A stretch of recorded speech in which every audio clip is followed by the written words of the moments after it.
Welcome to Tier 4 Group's continued conversation on women leading change. I'm Nikki Rayburn, Executive Director for Professional Services and Cybersecurity at Tier 4. And over the past several weeks, we've been talking with women about how they've successfully led themselves and others through those times that disrupt us and force us to think about the world that we live in and the markets that we serve, and potentially pivot and make bold decisions about how we move forward. Today, we're talking about pivoting and navigating transformation, and I'm joined by 4 fearless veteran change makers who, quite frankly, jobs have revolved around being the disruptors. So in our conversation today, I think you'll be amazed at how much their experience offers lessons for all of us in terms of how we're navigating all the changes that we're making today. Please welcome Sally Graves, Chief of Internal Operations at MagMutual, Nicole James, Senior Director, Product Management at Honeywell Intelligrated, Marian Johnson, Executive Vice President and Chief Product Officer at Cox Automotive, and Angela Yoakum, Executive Vice President and Chief Digital and Technology Officer for Novant Health. Ladies, welcome, and thank you so much for being with us today. I want to start with having you each introduce yourselves. I've obviously shared your titles, but your titles don't scratch the surface in terms of the scope of transformation that you're leading now, and particularly how it relates to the markets that you serve today. So can you give us the 1-minute version of that story for each of you? Sally, let's start with you. Okay, great. Thank you so much, Nikki. MagMutual is one of the largest mutual insurers of physicians, hospitals, and healthcare facilities in the United States. We insure over 30,000 physicians for anything that they can be sued for. And as a mutual, we provide much more than just insurance. We provide a whole host of risk management services, from training, education. We have lawyers on staff to provide advice. We have doctors, nurses on staff as well. So it's a whole offering to be there for our policyholders on a daily basis. My role for MagMutual here is I have responsibility for our technology, for our operations, and for our facilities. So kind of a whole host of activities on a daily basis. It's definitely been exciting here these last few months in my role. I've spent my career in technology. I have over 25 years experience in the technology space, and I still have a passion every day to come to work and make a difference and be there for my policyholders. Wonderful. Thank you, Sally. Nicole, how would you like to introduce yourself? Sure. Good afternoon. Hello, everybody. I'm Nicole James, Senior Director of Product Management at Honeywell Intelligrated, and I am responsible for global responsibilities of leading distribution and fulfillment software solutions.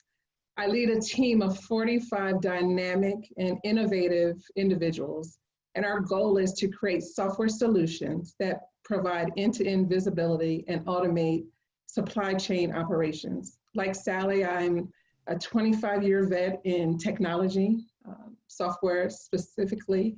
And what our team does is essentially, when you guys purchase anything online from your favorite retailers, we ensure that your packages get to you as accurately and as quickly as possible.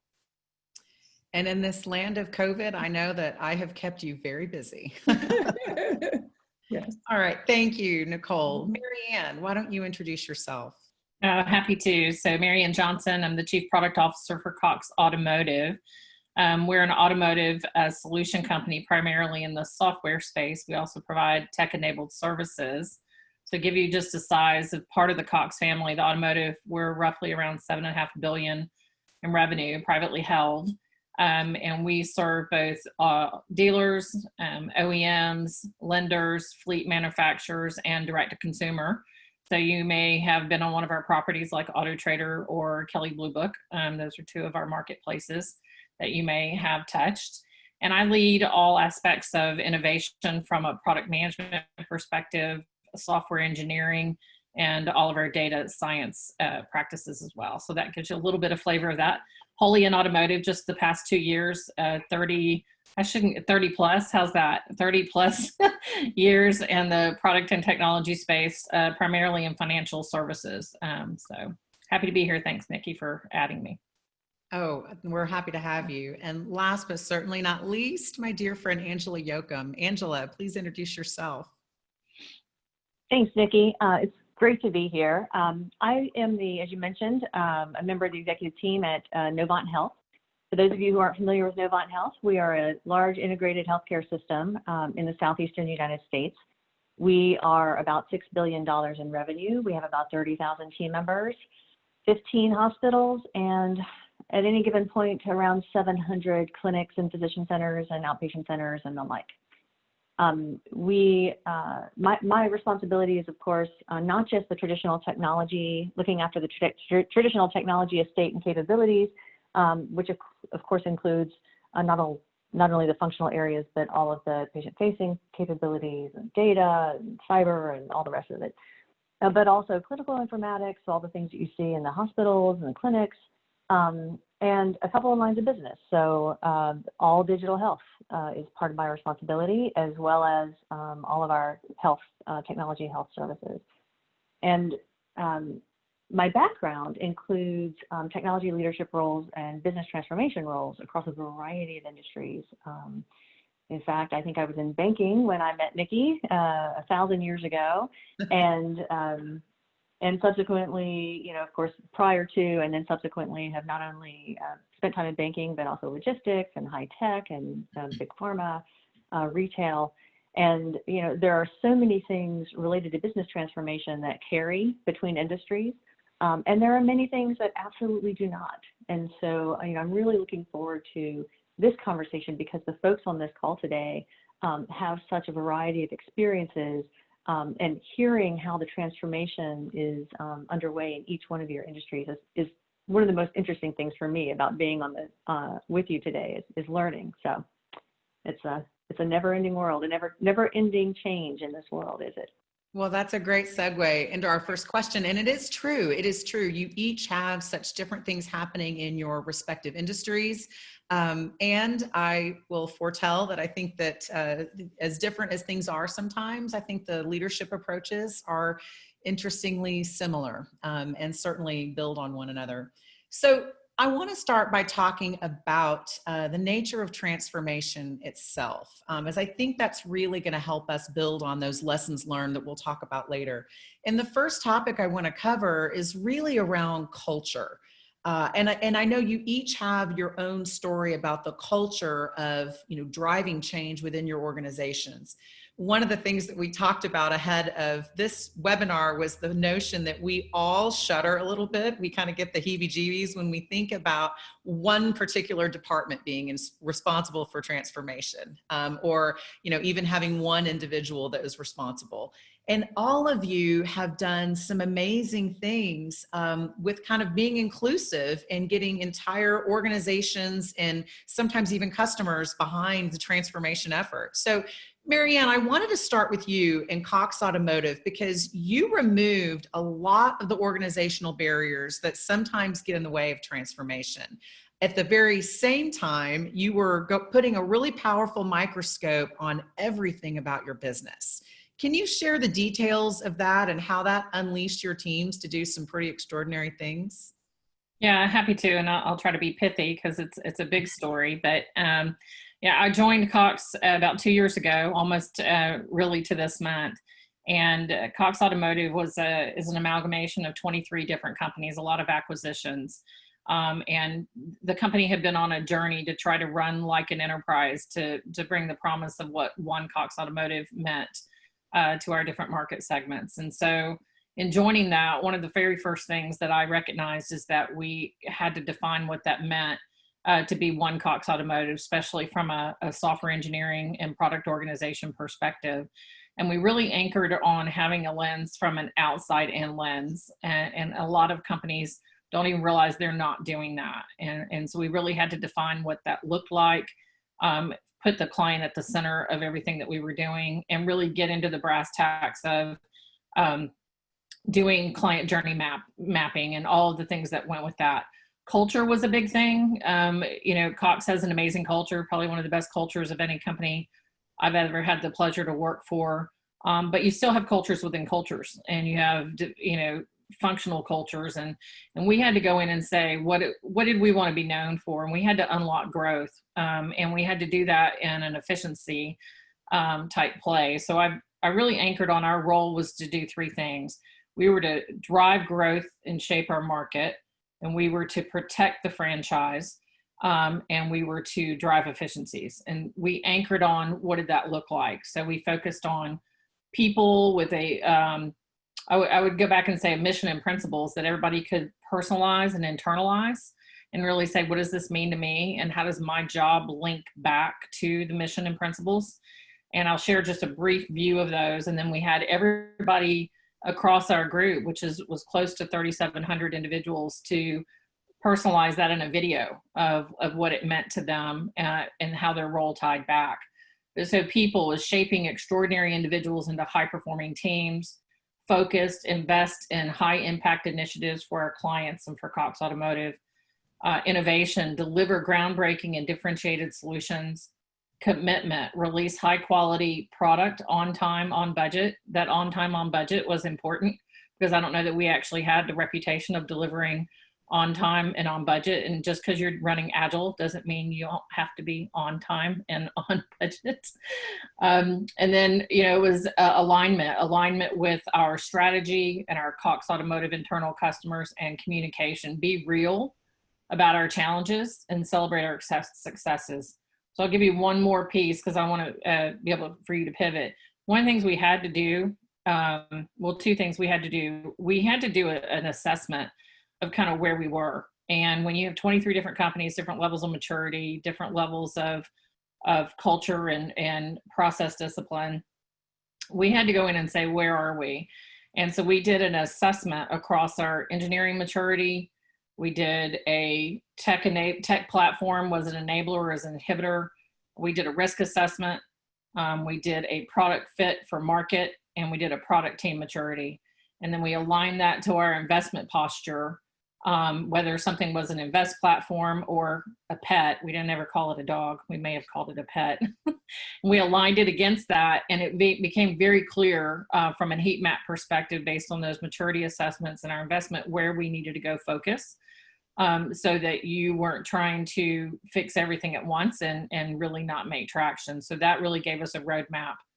Then the last thing, Nikki, is we reorganized. Talking about getting out of your own way, it's the first time in my career that I've had this scale of product and engineering and data all together. So when you have it all and it's all reporting to you, you really can't have excuses. So we said, how do we create an organizational structure that then supports our mission? And so very quickly, we did product portfolios that were aligned and had synergy. And I had one leader over, and we created 5 of them, 5 product portfolios, and one leader over them that owned product and engineering. Product could not say engineering wasn't delivering. Engineering couldn't say product wasn't giving them the right what. And they owned the full stack execution and run. And then we created COEs that ran horizontal from a chief technology officer, chief data officer, head of product operations, and an agile office. And everywhere we could drive synergies and services across that those portfolios could consume, we leveraged that. So we were trying to balance running like an enterprise, getting to world class, but also then having focused execution that was aligned to our business goals. And so we ran that all of 19 in that model. And our results were 300% increase in new product innovation. We delivered 80 integrations across our products, 20 of those being major.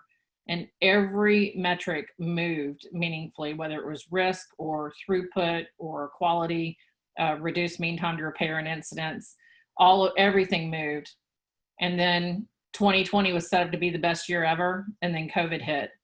So you're going to ask me a question later. I think you've got one saved for me, and I'll address COVID, what we're dealing with now. So, but that gives you a synopsis of how we methodically and focused on culture and process and excellence to kind of unlock potential.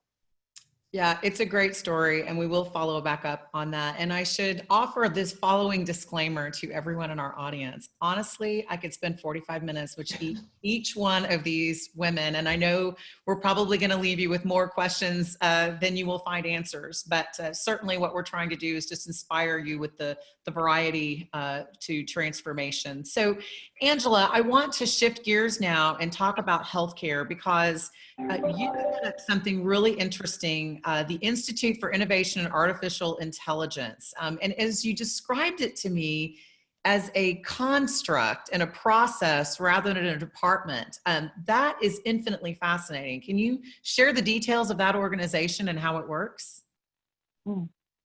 Thanks, Nikki. So one of the things I learned when I joined healthcare is that we have a lot of people who are passionate about making a difference to our patients and the communities we serve. So we have a lot of passionate people. And I also discovered, shouldn't have been a surprise to me, and it wasn't, I suppose, that we have a lot of brilliant people working in healthcare. I mean, these are people, they've been in medical school, for goodness sakes. I mean, these are not dummies. These are smart people. And everyone wants to get engaged. They have passion, they have smarts, they have creativity. And we wanted to create a construct that allowed for the engagement across the board from people at all levels of the organization to come in and sponsor projects, to explore and experiment with technologies, with solution sets, with things that perhaps aren't even commercially available yet, to partner with research groups. We wanted to make that easy. For those of you who are listening, who have worked in large enterprise groups, you know that there are a lot of places where, good ideas can go to die inside of a large enterprise, right? You can get stuck in the technology team, you can get stuck in legal, you can get stuck in procurement, you can get stuck in, any number of other organizations. And so what we did, my colleague, who's our chief medical officer, brilliant guy, brain surgeon, used to be a rocket scientist as well, funnily enough. We partnered up to create the Institute of Innovation and Artificial Intelligence. And what it allowed us to do is define constructs by which we can easily engage third parties of any sort. So whether it's, a traditional partner who, has a long history with us for, doing remarkable things for our patients, or whether it's a startup who maybe doesn't even have something that's commercially available yet. Or perhaps it's someone from a university who's doing some interesting research with an algorithm that we think we can use for a specific case. Or perhaps it's a partnership with third-party types such as those you see represented on the screen. I mean, we are set up so that we can very quickly engage, define experiments we'd like to run, define what we'd like to learn from those experiments. We have a 7,000 patient community. We have millions of patients, obviously, but we have 7,000 of those patients who are active with us in helping us test patient-facing capabilities. It's wonderful. So I mean, what a focus group. 7,000 is pretty good, So we explore and engage with that team through the Institute as well. And it's allowed us to very quickly learn from everything that's run through the Institute. And it could be, I'm happy to talk a little bit more about the things that we run through it and the sorts of innovations that have come out of it maybe later today. But the big value has been in, number one, the collective learnings that come from these experiments, because by the way, not everything is a solution that ends up being adopted. But number two, it's the engagement of the broader community that's part of our system, whether it's one of the 30,000 Novant Health team members or our partners from other parts of the industry or community members that are our patients. Having everyone engaged in innovative healthcare advances, it's just been tremendously rewarding for everyone concerned. Yeah, and we'll definitely talk more about some of the things that have come out of that. I just love the pace of innovation and almost even the spirit of, I'm going to bring my idea forward and it may or may not make it, but that's okay. It's still the spirit of, the making a positive impact in healthcare. I love that. And I would love to be one of your patients. Test out what might work and what those innovations might be.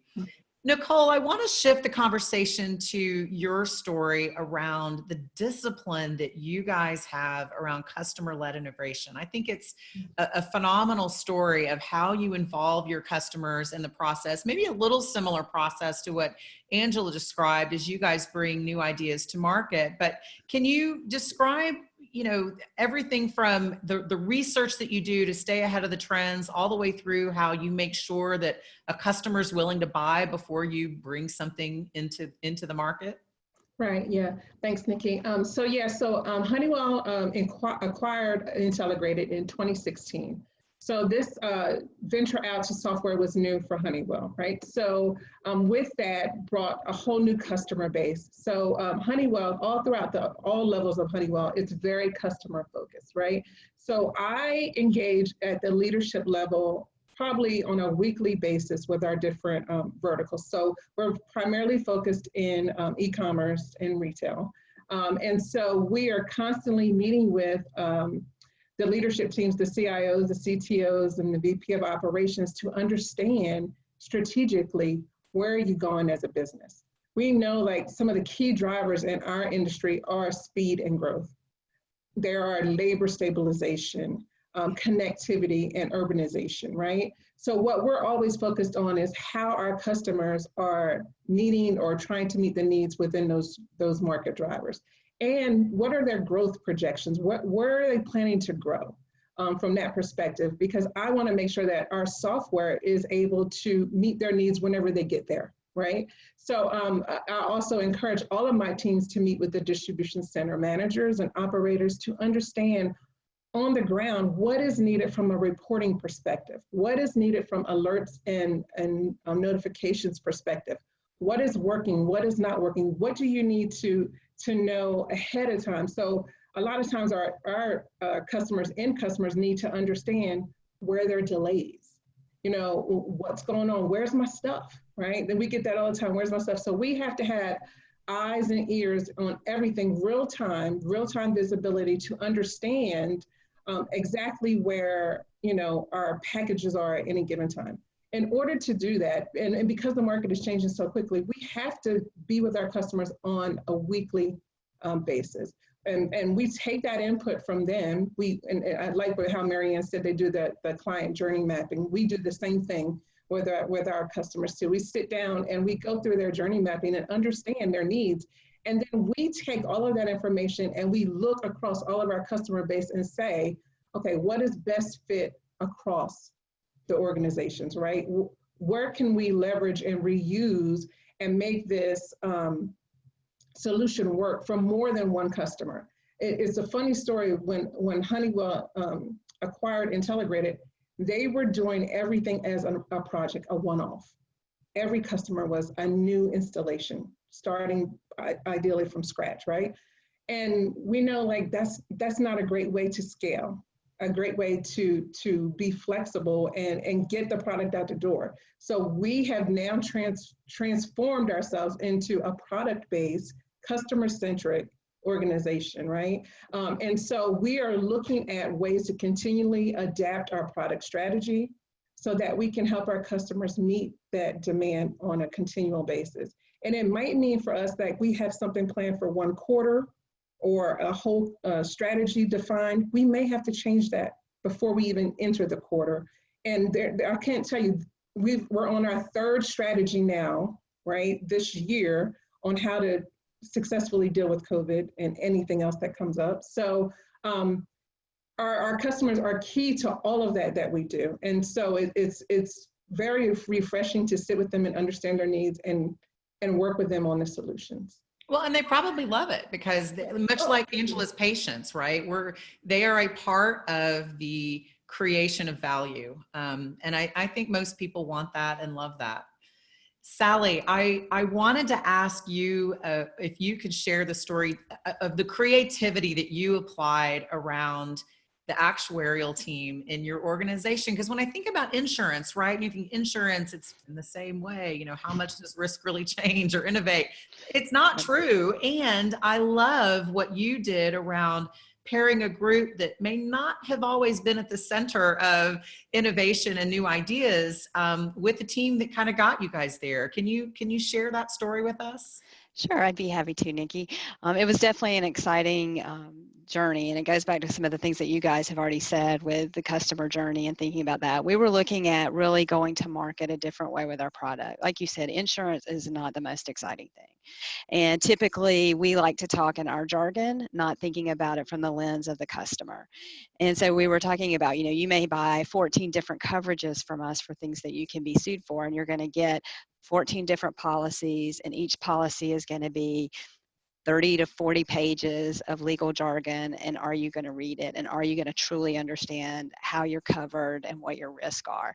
And so as we looked at launching this new product and going to market with it, we started thinking about how can we really help the customer understand, you know, what risk they're exposed to and how their coverage is protecting them. And so we said we want to really take a step back and think about not just a chart, not just some words, not just some, you know, analytics that is static. We really want them to be able to see and interact with this model and understand the true risk that they have.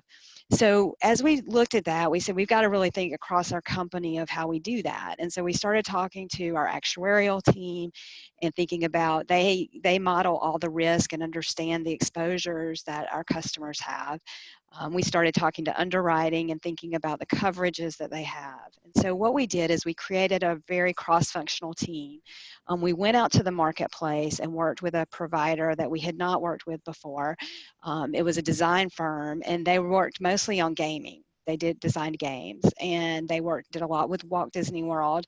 And then we partnered with our technology team because we needed to access a lot of data that we had in our systems like Salesforce to understand the profile of the customer, our back-end systems to understand the coverages that they currently purchased. As well as then we worked with our actuarial team, and we said, how do we create this healthcare liability universe? How can we really understand all those risks that they're exposed to based on their profile? And so our actuarial team developed what we feel is one of the largest healthcare liability databases that exist.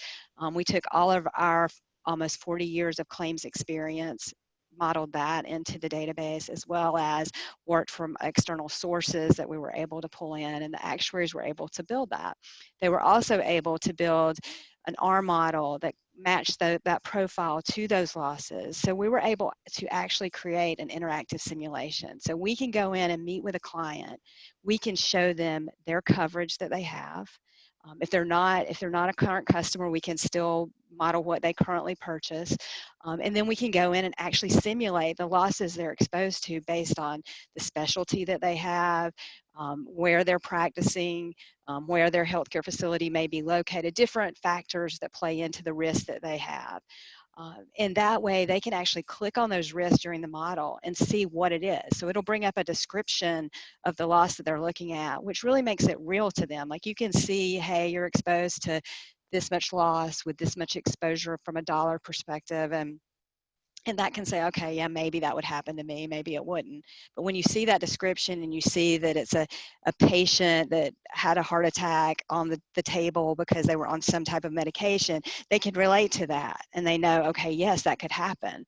And so it's really been a very effective tool for them to truly understand those risks and determine and play with, you know, how much exposure they're willing to take as a customer, and what would they like to take on. And they can model that, they can do comparisons, and it's all interactive.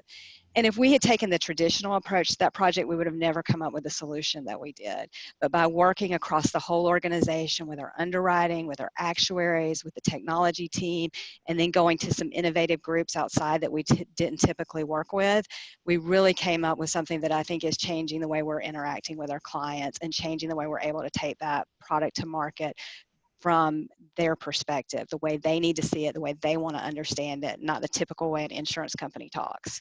So it's really changed the way that we're able to do that. And that's led that the model that the actuaries were able to develop is also leading to many other solutions that are helping us in that whole customer experience. I love it. I do. I think you're putting the people that need to be at the heart of that creativity together. So that's really cool.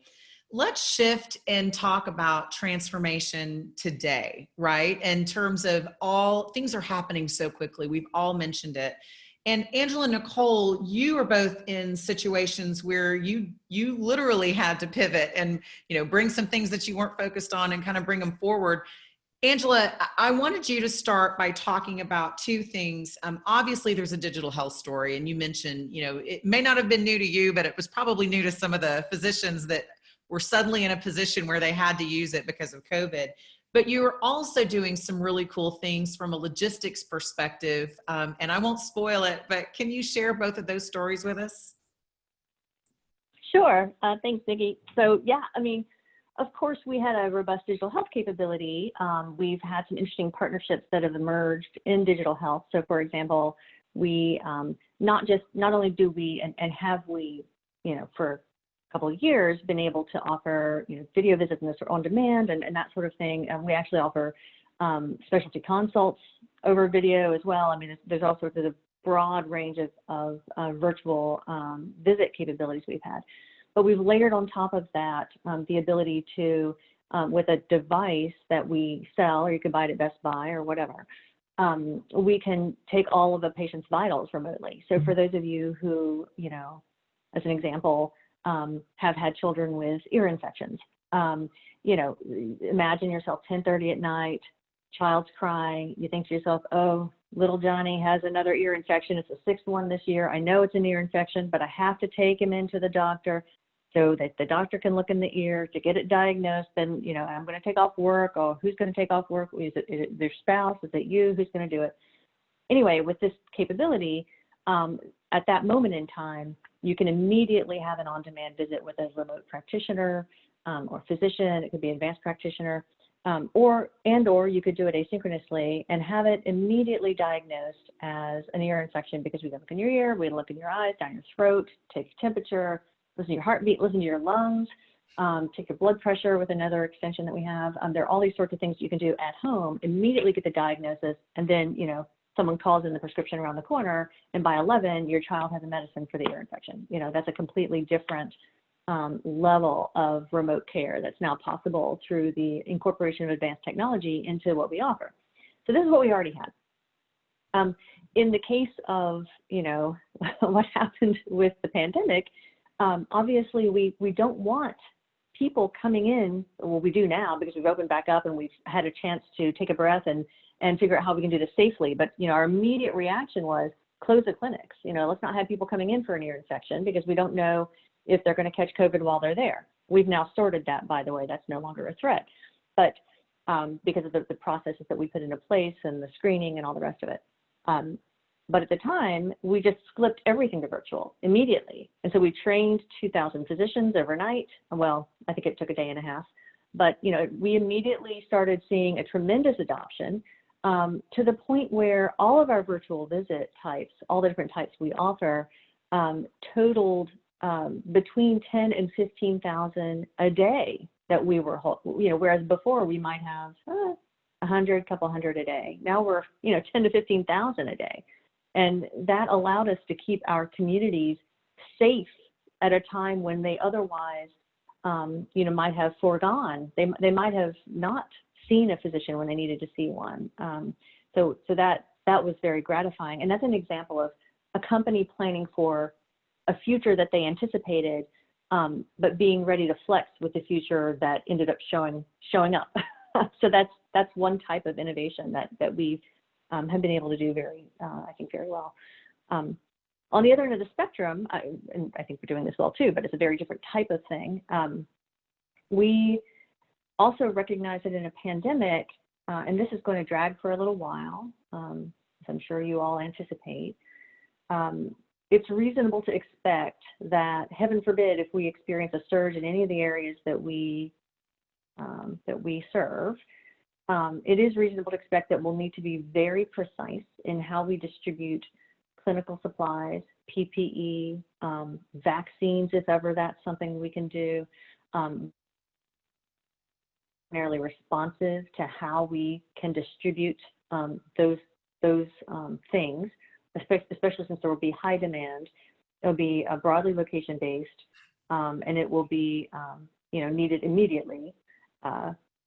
And so we've partnered with a fixed-wing drone company called Zipline, and together, actually, Novant Health has the first ever FAA waiver of any company in the United States to fly fixed-wing drones over long distances over populated areas. So, we, with the FAA, the North Carolina Department of Transportation was heavily engaged. This is a waiver that today is an experimental waiver. So in other words, we only have 2 routes that have been approved that allows us to, from a distribution center that's relatively centralized for us in North Carolina.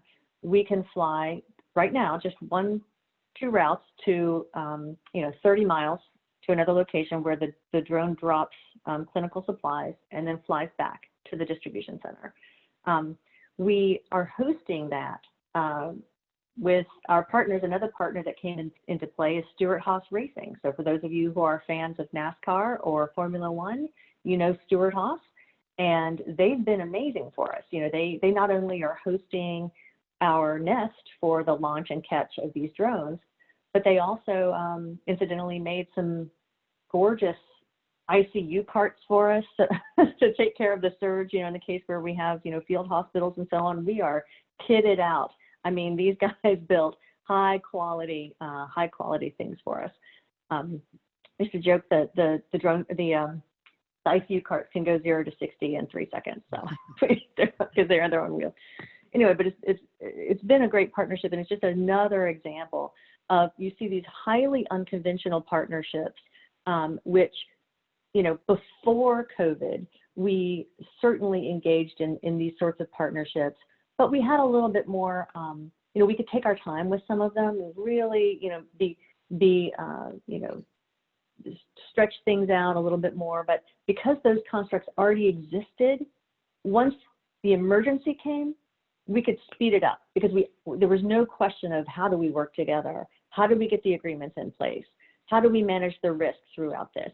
How do we push forward with cultural change? How do we win the hearts and the minds of the people across a variety of functional areas that need to be involved to make this successful? Like all of that, like how do we engage with the government? How do we engage with various third parties? All of those questions had been answered. It was part of how we set up the Innovation Center. And so various subject matter experts were called in when needed. They rolled out when they were done with their job. And we've thus far been extraordinarily pleased with our ability to move at pace in this setting. It's so funny because I keep thinking, as you talk about this, and in all of your stories, really, it's this whole notion of, maybe because I have an 11-year-old son and he's a Boy Scout, but I think of that, be prepared, right? I mean, in some respects, you were all prepared, whether you thought you were or not, right, for this moment of pivoting. And Nicole, your story is similar too. I mean, you guys had to pivot, but you weren't entirely unprepared for the moment. Share what you guys went through as you guys realized things were changing and you were going to have to meet your customers' demands in maybe a different way. Right. So everybody hears e-commerce is booming, right? And we are a digital society. And everybody understands, oh, I want my package same day, next day. So all of that is driving what we're still trying to figure out and what we're continuing to work at on a daily basis, right? So we try to figure out how to fulfill orders traditionally and embrace change and leverage new ways of delivering with success. So what we do is 3 key areas for us. So we have what we call a single pane of glass, which is our SPOG UI UX strategy, as well as simulation and emulation capabilities, as well as what we call decision intelligence, which is our analytics base. And so what we're doing from a single pane of glass perspective, and we call it SPOG, is we're developing software with the partnership with our user experience team that actually goes in and sits with the customer and understands how the customer actually works. So we're doing persona-based software. So it's based on if it's an operator using it, if it's an executive needing a dashboard, if it's a DC manager. So we are building our software based on their personas. That helps in a couple different ways. It helps in training, and it helps in onboarding individuals, right? So also we are developing decision intelligence, which is data and analytics. And from that perspective, we are able to predict when things are going to occur to give our customers visibility into adaptation, things that they can change on the fly that would end in a different type of result, right? And then we're also providing simulation and emulation. And this is really great as we're working with the customers before we even develop out a solution. We're able to simulate and emulate for them what the solution will do in their environment. So we're kind of getting ahead of the game there. So those are things that have been pivotal in what we're doing from a software development perspective. And then, so we're looking at data, we're evaluating data, we're developing algorithms, we have automation, we have robotics, and we're optimizing on normal operations. But one key area that we're always looking at is labor and how to create efficiency with labor. So within our space in distribution centers, labor accounts for 50 to 60% of cost. So that is a big driver for our customers. So we are continually calculating inputs, ship times, availability of labor, processing times, and drive. And we use all of this to drive throughput, right? We want to allow them to look at all the levers that can be pulled to increase their throughput and decrease, their cost. So we do studies with our customers of if 1% was gained here, what would it net you? So we're looking at gives and takes as to where the value should be in our software. And one other area that I want to touch on is in urbanization. We knew that and by 2030, people are going to be going back into the cities. So we had a strategy, we had a plan, okay, we're going to do more of planning around warehouses not being in urban areas that are these huge, large warehouses, and then the warehouses being situated in cities closer to the consumers, but they're going to be in dense areas, meaning that there have to be smaller footprint. So we already had that on our horizon. We knew that was going to hit in 2030. With the pandemic, we had to accelerate that plan because now there's a shortage of labor. So when you have a shortage of labor, what can you do? You can make your software more efficient and you can use robots, right? So that's what we're advancing now and having to accelerate that plan. So that's what we've been feverishly doing for the last few months to meet the customer needs. So that's just one way we have pivoted as well. Did you bring on any additional robotic capability, when workers went home? I mean, did any of that come to market faster because of the pandemic and customers saying, I got to have a solution, I'm willing to try it? Right, we were able to be successful with the software. So the software was smart enough to adapt, but we are developing and partnering with robotics companies so that we can bring those solutions to market. So it's coming.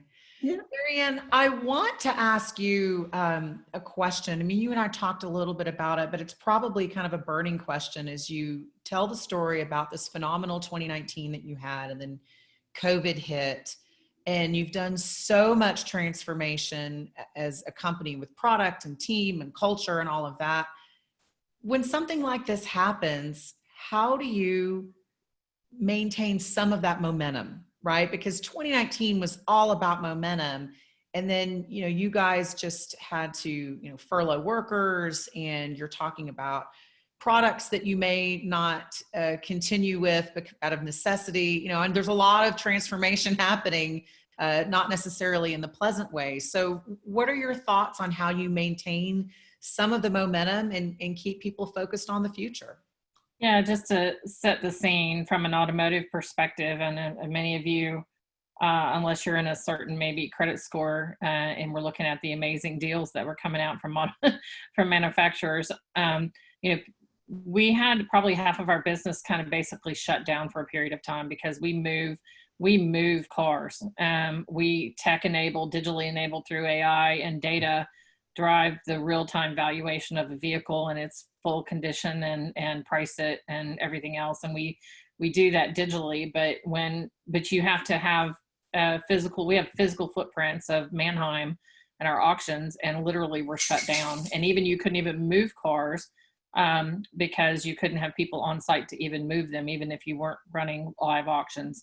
So for a period of time, we framed what we were dealing with in 3 categories of resilience, return, and reimagine. Resilience was day-to-day, hand-to-hand combat. How are we keeping our employees safe? How are we keeping our clients safe? What's open? What's shifting? And every day was a new shelter-in-place order. So everything was changing daily. and the hours. I'm sure Angela, I see Angela's face and other people's face. Everything was like a massive combat zone war event every day, and it was changing. The situation was changing every day. We quickly tried to get out of that and move into return, and a little bit of reimagine at the same time. And return, you know, really being settling into what our new normal would be, an operating model, and start to reimagine, and in key areas get really nimble.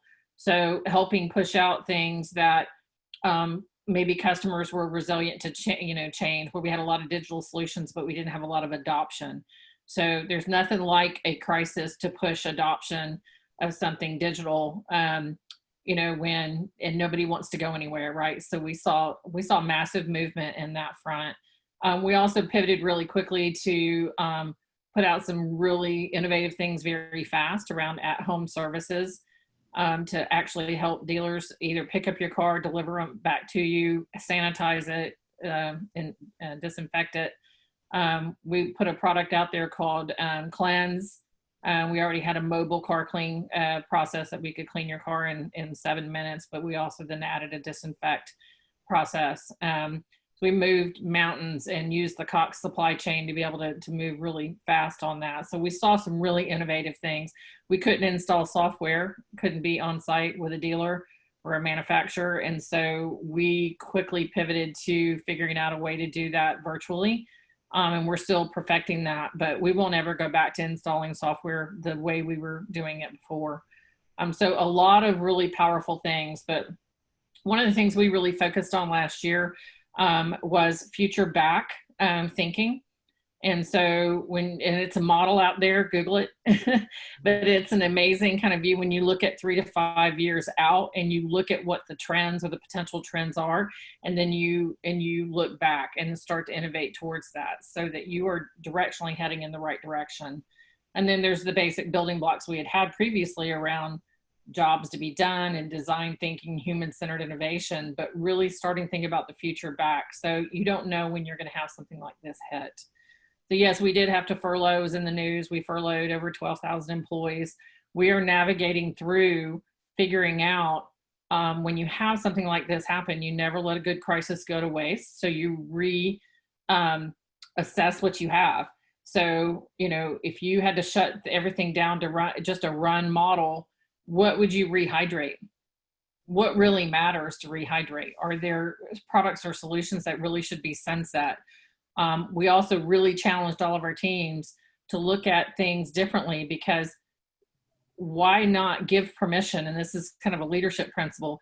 Give permission for people to look at new ways of doing things. Give freedom, because some people wait for permission to think I really can't attack that. And at all levels of the organization, giving freedom to reimagine what we're doing and how we're doing it and being creative. And so we are totaling that up. We're moving. We're not waiting on the things that we know we need to do now. And then we're doubling down on some things that we know are going to serve the market and be very innovative. So that gives you a little bit of a flavor. We had a really disciplined model around resilience, return, and reimagine. And that's kind of shaping. We won't really have a traditional budget process this year because we just did it. Right. It changed everything from that perspective. And the last thing, Nikki, because I know we're short on time, is we really are focused on what we're calling the way forward, that talks about what's the most important to our customers, to our consumers, and to all of us as humans. And being human, being a big part of that, and being inclusive. And I'll close with the part that there's so much stress now in the marketplace because of COVID, unemployment, everything that's happened with the racial tensions and the protests. And it's an opportunity to do the right thing and be inclusive in your organization and have a conversation and have the conversations. And don't just have them once, right? And teammates really being supportive and inclusive of one another creates a high performing team. And our community, we spend way too many hours at work, not to recognize that our work community is our community. We probably spend more time at work than we do at home working. And so it's really important. So when we think about that and the way forward, that's been a big part of it for us as well. Yeah, no, absolutely. Thank you for that. That is a wonderful note to end on. And I told everyone at the beginning, there's going to be a lot more questions that you're going to have that aren't going to get answered, but I do want to stick to the time, and I promised my friends that we would lop off at 10 to the hour. So with that, I want to thank Marianne. Thank you so much. Angela, Sally, Nicole, your wisdom, I mean, you may not realize it, but there are people that are listening that are, yes, interested in transformation, absolutely. And because we're all transforming, everything that you said has such an implication in how we're navigating this world personally and professionally. So thank you for your time so much. And a quick shout out for the next session that we will be hosting. I want everyone to mark your calendar for our last Women Leading Change webinar on June 30th, where we're going to talk about winning at work and home. And once again, this is not just a topic for women who happen to work and have children at home and are trying to master both. This is also an excellent opportunity for men to learn from the wisdom of these women as well. So thank you everyone so much for your time, and we'll see you next time. Thank you.